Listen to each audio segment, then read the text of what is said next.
Hey guys, and welcome back to the Ducks and Dogs podcast. My name is Mike, here again with my co-host Matt. How you doing, Matt? Doing all right, man. It's a And, good Tuesday/Thursday when people watch this. So, and Matt, do you want to introduce our guest? We finally have a Washington guest on the show, as you could see by that really ugly shirt.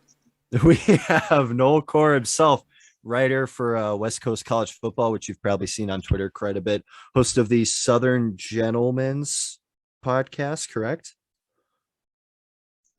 Southern Gentlemen's Sports Show. Thanks for having me on, guys. Yeah, Yes, no sir. problem. Glad to have you on. So yeah. we're gonna dive right into the season. It's been a really fun week. We both teams got a win. Both teams played close, tight games, and I think Oregon fans are a little happier with their result. Matt, do you want to just you and Noel dive right in regarding your game against Arizona and what the feelings are around the program after that? Oh man, you get a win, and it's good that the players are resilient. I'll start off with that because that's about the only good thing I got to say about that game. You know, the players themselves played hard. Obviously, with Alex Cook going down, like prayers up to him. He's doing better now, but scary situation there. Players played hard, but holy cow, play calling, coaching, all that other stuff that we've been complaining about all season was put on display last week against Arizona, which a game that I would argue if we would have lost would have been more embarrassing than Montana at this point. Because even though Montana's not FBS, they're at least a winning program. Arizona, with no wins coming into this game, just about gave us all we could handle. So Arizona would get blown out by Montana. honestly, no, I don't know if you want to touch on anything from what you saw or. Yeah, it was a win that felt like a loss. You know, just to have it be that close, having to, getting shut out at halftime yet again. It's been a problem since Lake became the head coach, Donovan, the OC. It was disgusting to watch, quite frankly. That really sucked about Alex Cook. Second time that we've had a player get carted off the field in Tucson in a row. So something about the desert, they just don't play that well down there. But Arizona's so bad, it shouldn't have mattered. So that was just a disgusting experience all around. It's just really disappointing to watch. For sure. I think it was interesting too. You saw a lot of the body language on the guys on the field. They just didn't seem happy. Like their guys scoring touchdowns, walking off the field, like didn't matter, shrugging shoulders. I feel Body like language. just a sign that Lake has lost that locker room, man. Now I can't speak on other it, than but CTF. Yeah, I'd agree with that. He seemed like the only person that was, high energy after the sacks. It was great to see him back on the field playing at a high level. But until we had a defensive lineman intercept a pass, it looked like the team was just dead men walking. Yeah, for sure. Frustrating to see. Very much so. And, to keep with the somber tone, recruiting news came out for Oregon right before we started recording this podcast. Noel might not have even gotten a chance to see it yet. Kingsley Suamataia has entered the transfer portal. Yep, number 36 recruit of 2021. Holy cow. 5-star talent. From what me and Matt can gather and from what I've seen from the ON3 sports and everything, it seems like he's going home to be closer to his family. And if you go look at his Twitter timeline, he seems to really miss his family. Like Matt can make note of it. His timeline was all his mother. Yeah, for sure. It was. And, you can't blame a kid for wanting to go be closer to his family. So if I had to pick right here, right now, this news broke maybe an hour ago at most. He's going to go to BYU or Utah. And that's just that. He's going to go there. Obviously, he had his cousins here with the Sewell family. But, nothing beats being close to your mother. So I just wanted to address that. That wasn't one of the main topics we had planned for this. And before, we hear everything about, oh, yeah, looks like Oregon's losing some recruits now. No, it's way deeper than that. Obviously, these are real people. I agree. Yeah, best of luck to him, man. It's Yeah. never easy transferring. Yeah, it sucks, when you have like such a high profile player leaving the program before it even really started for him there. Washington fans will always kind of grimace at that, thinking of Cajo, leaving to go be with his family, and then lo and behold, ends up in Tuscaloosa. But like you said, he's probably headed home to Utah. Yeah. Yeah, and speaking of that body language, Matt, I believe this is a topic you wanted to bring up. Mhm. Do you feel like Jimmy Lake is losing the locker room in Seattle? I mentioned it before. It seems like that team has lost his trust, but on the same tone of Jimmy Lake, his press conference going into this week for Stanford, a lot of things seem to change tone wise going into the press conference. Obviously, he might be trying to just do damage control and show the guys that he's still taking things seriously. But I mean, he wasn't the super rah positive. We'll get it figured out that it's been the past few weeks. He was very realistic about how things aren't going as well and seemed to kind of return to his classic DB coach Lake form of, critical, but still wanting guys to do better. It was very interesting. I don't know if it really saves him any face going out the rest of the season. I think it demonstrates to the people in charge that he still cares. It might, put evidence to the players that he still cares. But I feel like at this point, you're just trying to make up the ground that, isn't going to get you back to where you want to be. Yeah, and really, it comes down to what the administration and what the coaching staff is going to do. Noel, obviously, you write a lot about the Huskies. I know Matt's been a big Husky fan, and we've talked about it with Matt. Do you think Washington makes any changes in regards to the coaching staff, or maybe even the head coach if things continue on the trend they are? If from what we've seen right now, it doesn't even look like you guys will be a bowl eligible team. Yeah, I can't see them, winning the necessary amount of games to make it to a bowl, even with Colorado and Wazoo still on the schedule. I think these next 3 games are going to be brutal for them. Could very well be 0-3 after it. But as far as making the coaching changes, man, I mean, you see another program in Texas Tech firing their head coach midseason. If all these other programs can do it in the middle of this year, why can't Washington at least fire the offensive coordinator? Because I think, like you said, you finally saw a difference in the press conference. It wasn't this disingenuous garbage that we've gotten the first couple of games, but I think it's too little too late, right? I mean, unless you start firing people, why should we believe anything that this guy is going to say? Just total coach speak, and then all of a sudden you think you're going to flip a switch and change our minds. I don't see it. No, I don't think they're going to fire anybody in the middle of the season either. You've gotten to this point, so that's really disappointing to see other teams willing to make that change before you do any more damage. And Washington obviously is not willing to go that far. Yeah, I think you're speaking what's on the minds of a lot of Husky fans right now. So you worded that perfectly. And it's insane when we, Matt, I know you'll remember when we spoke with Josh Pate earlier this year before the season even started.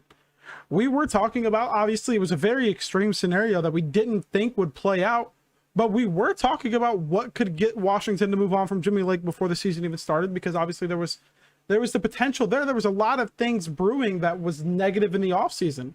I mean, having 2 Washington commits get an Oregon offer and decommit is probably one of the biggest red flags for a program of Washington's caliber and where they want to be I could ever imagine. Your biggest rival offers 2 of your best commits and they decommit within 24 hours. Then fast forward to right now, you've lost a lot of games you shouldn't. You've lost to an FCS team. You almost lost to FCS Arizona. You beat Arkansas State and you beat a couple bad teams. I know you won against Cal and you struggled against Cal. You always struggle against Cal, so okay, I'd write that one off. If it wasn't for the Montana and the Arizona games and all these other games.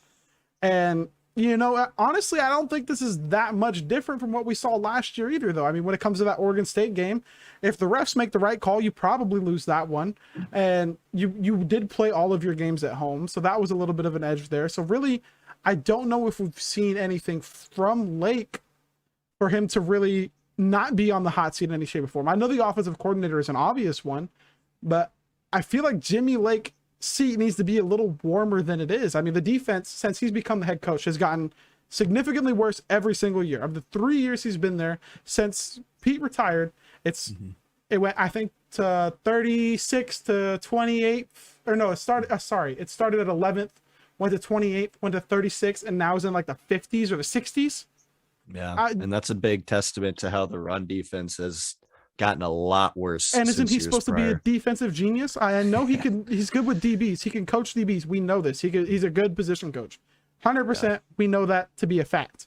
But when it was hyped as a seamless transition with a defensive genius, a guy who got the defensive coordinator job or the head coaching job over an actual defensive genius and Mike Kwiatkowski. And it's really weird to see, especially with all the passion from the fan base. It just doesn't seem the administration or the coaching staff, for that matter, has the passion that the fan base does for this program to get back to where they were in the 90s. Mm-hmm. And it really hurts the players. I think in the end, the fans can complain about it all they want, but we aren't the ones going out there playing on the field for them. And my heart goes out to these players because they care and they want to care and they want to win and they want to be good. But if you don't have the support systems in place for them to succeed, I mean, what are you going to do, right? This Washington school that's been, boasted to recruits and stuff as, oh, we develop kids, we get kids out there, we take these 3 stars, turn them into NFL players, you know what I mean? Which in the past has been true, isn't showing up. The development isn't quite there. You have a lot of talented guys on the team who are, living up to the standards for the most part and are probably going to go in the NFL, Trent McDuffie, all those guys, but still it's not looking good for the classes coming in and all that. So, and I'm going to just add one last negative thing before we switch off of the negative for Washington. I know you guys are both big Washington fans, but honestly, I was talking to Matt before the show and there's not much positive news to go over when it comes to the Washington football program. There was some stuff swirling on Twitter. I don't know how legitimate it is. I don't even remember where I saw it, but with how everything's playing out, would you guys be that shocked if you lost a player to the transfer portal like a Savell Smalls? No, I wouldn't. I mean, he lost a handful of contributing players last year, all those wide receivers. Puka Nacua. Yeah, and Ty Jones. I mean, it just, if those guys are leaving, of course, a 5-star player like Smalls, this isn't panning out the way his, dream, to envision playing in your hometown, and getting off to a great start. If that's not happening, yeah, I could see him being the next big name to fall, and I think it would be devastating. The optics would be terrible if a player of that caliber left this team. But like you mentioned, all this other negative stuff, are we really going to be shocked at that point? And I'm sorry, when you have 5-star commit athletes on the team, their parents complaining about stuff, I mean, that's just not a good sign. Yeah, it was his dad on Twitter. I think his dad said something about Lake needing fire. Yeah. He said that ain't Lake's good. gotta go. And you can't have your dad in your ear telling you, I don't like this coach. You got to get out of there. You know what I mean? And especially considering, backtracking on to the Ben Roberts and Sir Mel's stuff. Who was number 2 for Savell Smalls when he committed to Washington? I'm going to assume it was Oregon or Alabama, right? It was them too, Oregon and Alabama. Yeah. How are the linebackers playing at those 2 schools? Noah Sewell, Justin Flo when he played, Keith Brown when he's been playing, Jeffrey Bossa when he's been playing, Henry Toto when he's been playing. It doesn't help that the linebackers at the main 2 schools who are competing for him are balling out, and it's I don't know. I really think that you guys should make a change of head coach for especially with a Pac-12 linebacker room that's been struggling this year, notably. And your running back was thought to be the second best running back in the conference behind the one at UCLA coming into the season. Mm-hmm. It's interesting, man. And for your sake, if I could pick for you and to try and help Washington, I would throw a bag at Jonathan Smith. I like him. Oh man, bring him back home. I'd throw a bag at Jonathan Lure him Smith. from his home. Yeah. And I know it's like, people talking about they don't want to steal from other Pac-12 programs. Well, sorry to tell you, the best coach in Washington in recent memory was an Oregon coach.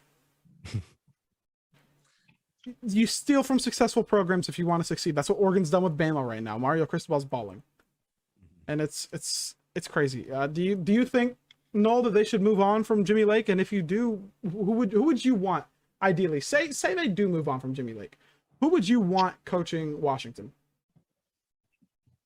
Man, it's got to be someone who's got a vision for the other side of the ball. Like, I get it, he's a defensive oriented coach, but when you compound your issues by hiring an offensive coordinator that absolutely nobody wants and was fired for, almost tanking another program's offense, it just, the red flags were there from day one. As soon as he made that hire of John Don, it was, the writing was on the wall. Probably we just didn't want to admit it because it was so early, and he's such a likable guy for, at least from the outside looking in. And if we were going to have to move on from him, as much as it pains me to say this, because living in SEC country, the one thing I love to hang my hat on was Washington's defense for all those years. And now that that's just fallen apart, and seeing this the malpractice on offense for this program for several years, I think you got to go to, someone who's just well established on that side of the ball. Look at the success that, I know that this not the same beast right now, but man, what LSU did on offense the last year with Burrow and all those receivers. Like, I'm not saying you got to go out and get those kind of coaches, but at least somebody who's going to have a scheme of some sort to where you utilize your best offensive players. We could go through this all night of how many bad decisions have been made this year, but not starting the right guys at certain positions until the season's almost a total loss. Sad, man. Malpractice. Yeah, I actually asked Matt this a few episodes ago, I think. Just for fun and games, because it's going to trigger both fan bases. There is a coach, offensive-minded coach, very well respected offensively, head coaching experience. He's the offensive coordinator at Oregon, Joe Moorhead. Joe Moorhead, yep. Could have had him. Mm-hmm. I don't know if you could have had him at offensive coordinator if Oregon wanted him. But when it comes to looking, if you do have to find a new head coach and you are leaning more towards offensive guys, now obviously he did not succeed over in Mississippi State. He was in the SEC recruiting against SEC teams. He's a much better recruiter than Jimmy Lake could ever hope to be. He's obviously competent offensively. He's done really well with Oregon's offense this year. They've drastically improved from last year, despite possibly having worse QB play. And I mean, because obviously Lane Kiffin's not going to come to Washington. Brent Venables is not coming to Washington. The big name guys who USC can't even pull out, obviously Washington's not going to get. So it's really got to be one of these guys who maybe needs a second chance or maybe never got the chance yet. And it's going to be really interesting to see. But on the bright side, this is still a talented roster. This roster is still top 15 in talent composite. And if you make the right changes, you could be right back to where you were in a short period of time. It's just all about the guys you have around the program. And I said it from day one. I thought Jimmy Lake was a great X's and O's coach, but I told him that his energy wasn't there, and I didn't think he was a head coach type of person.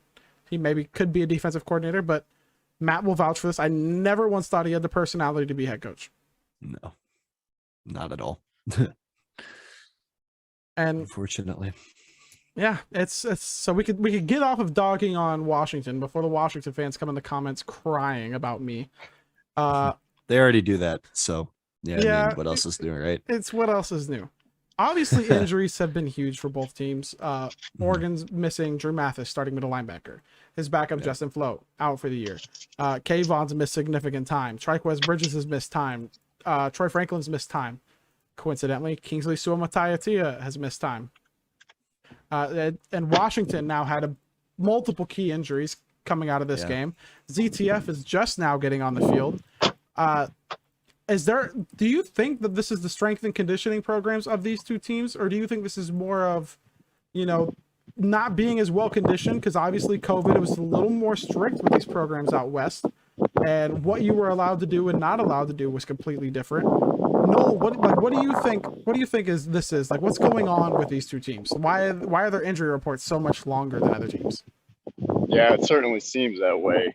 Year in, year out, the preseason injuries are more than other teams, it seems like. And I don't know what Washington's doing in practice in the middle of the season, but this is a problem probably for the last couple of years where key players are just getting nicked up, and you don't know it until like almost the day of the game when the reporters are saying who's in uniform and who's not. It's just shocking, depressing as a fan, to realize, right before you kick off, man, we're going to be out.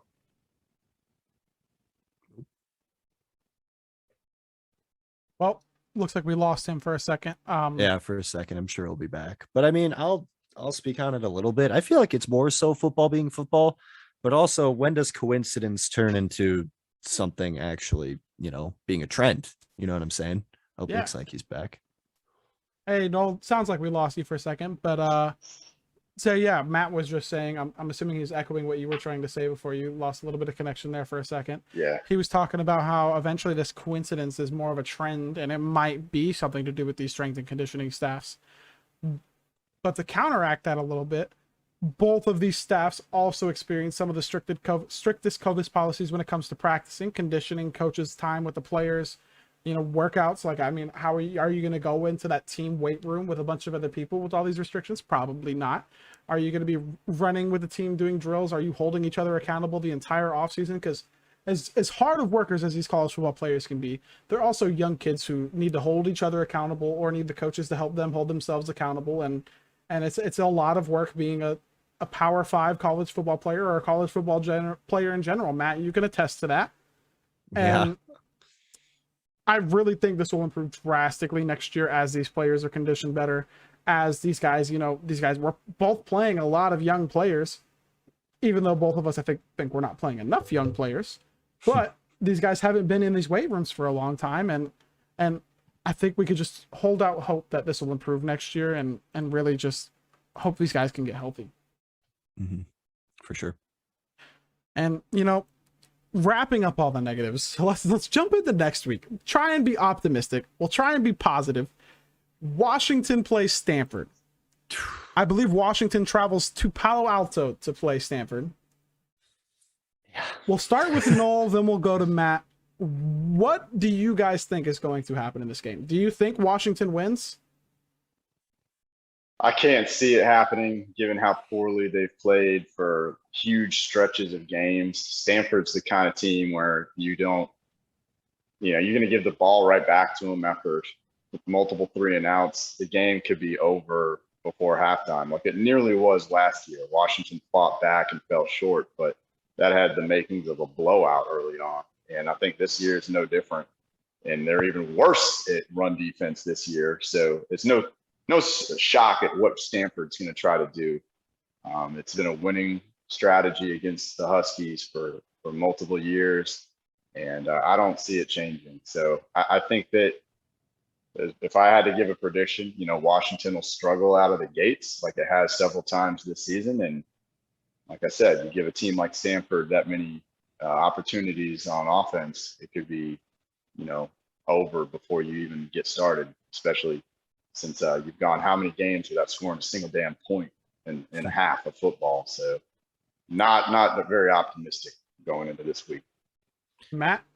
Yeah, I got to agree with Noel on this one. This was a game, if you remember, that I already had Washington losing in the first place.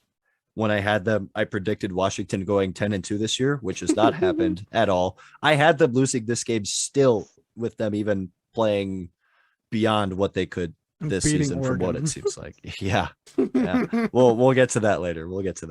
It's not that week yet. Next week. But yeah, getting close. But holy cow, Stanford is another one. Them and Cal are always just the two trap games every year for Washington. And this is no exception. Beat Cal. Coach Shaw's got that team locked in. Yeah, it's just we did beat Cal, but yep. Not a great Cal team. Yeah, barely. I don't know. I can't see any world where we pull this out. Stanford has shown that they have the talent, even, with refs and Oregon playing down and all that stuff. They still beat Oregon, who is a top 10 team in college football right now, according to most of the polls. So, yep. Yeah, can't see a world where we win that game. Went to Columbus and beat Ohio State. Yeah. By transitive property, Stanford is the top 5 team in college football right now. So, by transitive property, there are a lot of teams better than everybody. Yeah, true. Are they going to need to throw for over 50 yards to get it done? That's the question. Probably not. I was going to say down it. I mean, to be fair, Stanford probably has one of the best quarterbacks in the conference. They had one of the best wide receivers. He went down with an injury against y'all. And, I was like, oh, man, that's a huge weapon that Stanford just lost. But, no one really needs to throw against Washington to still win the game. So, no. Yeah, I mean, yeah. And, for the first part of the season, it was like, oh, well, nobody can throw against Washington. Yeah. But now it's looked more and more like, no, they can throw against Washington. They just don't have to. Yeah, Yeah. it's a lot of those. It's a lot of those mid-level concepts, a lot of those dink and dunk passes, those long drives that just gash your Washington secondary. And most of the time, like this is a secondary that still statistically is really, really good. One of the best in the country, Mhm. I believe. Top 5 still secondaries in the country. But holy cow, you don't need to throw deep on these guys. Like you can run it up the middle, you can pass mid-level and all these concepts. You'll just wear the defense out. And if the offense can't stay on the field, that defense is going to get tired. It's just a never-ending cycle. I think you just predicted, you just previewed the Stanford game right there. Perfectly. That's how it's going to go. I don't think any of us really need to mention anything. Oregon's beating Colorado. Nobody is going to dispute that, I'm assuming. I'm pretty well assuming that. Yeah. Do you guys think Washington makes a bowl game? Like, if you had to bet money on it right now, do they make a bowl game? If I had to bet money, no. You have 3 wins. You play Stanford at Stanford. You play Oregon at home, Arizona State at home. You go to Colorado, and then you get Washington State at home. Personally, I would favor y'all in one of those games. And that's Colorado. Yeah. You think this is the year that Wazoo finally gets us, huh? I also am really high on Jaden DeLaura. Yeah. Jaden DeLaura torched us last year. And I believe he's been there for a few years now, hasn't he? I believe This is his second year. Okay. He played really well against us last year, and Jaden DeLaura is a really good quarterback. I know they lost their coach. I know there's a whole lot of drama surrounding them, but I do think they get that win. They still almost beat BYU without half their coaching staff. And they're playing really well. They're playing good football. It's going to be really interesting to see how the rest of the season plays out for Washington. I think getting to a bowl game would be very positive for this team. Like, given how the season has started, getting to a bowl game would buy you enough momentum to where I'd say, okay, maybe don't fire Lake. Maybe just change the offensive coordinator. I'd change the defensive coordinator. I know the defense doesn't look terrible, but I thought it was a bad hire when you hired him too. But anyways, this week we got Stanford. That should be a good game. And then next week we will have the big episode for Oregon and Washington. Hopefully we can get a couple guys on here. But Noel, we want to thank you for coming on. And do you want to let everyone know where they can find you? Any social media platform, it's all the same. Nole'Core, Nole'Core. And you can check out our Southern Gentlemen Sports Show Saturday mornings, 8 to 12 Central Time. That's pretty damn early on the West Coast. But yeah, give it a listen. We love talking college football, and I'm always going to shoehorn the Pac-12 in no matter what part of the country I'm in. Awesome. Well, we want to thank you guys for tuning into this episode of the Ducks and Dawgs podcast. We hope to see you next time for the big rivalry week episode. And for now, this is Matt, Mike, and Nole'Core of West Coast College Football and of his show that he just mentioned. All of his links will be in the description. His @ is on the screen now. Thank you for coming on, Noel. And we hope everybody has a great night.